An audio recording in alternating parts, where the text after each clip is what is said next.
Assalamu Walaikum. Hello friends, how are you? Welcome back to my another video. In this video, I am going to show you how to remove highlighted data in Microsoft Excel. Let's get started. At first, you have to open your Excel spreadsheet. We can see here some data are highlighted. Now you want to remove the highlighted data easily. Go to the home menu. Select the find drop down menu. Now I am click the replace option. Then select the option menu, then go to the settings option. Now I am go to the format.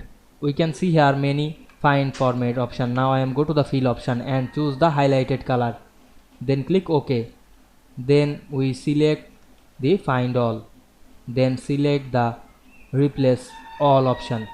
Then we can see here option showing the all done. We made 7 replacement, then click OK, then close the window. Now we can see we remove the highlighted data in Excel easily.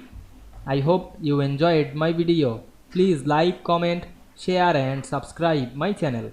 Thanks for watching.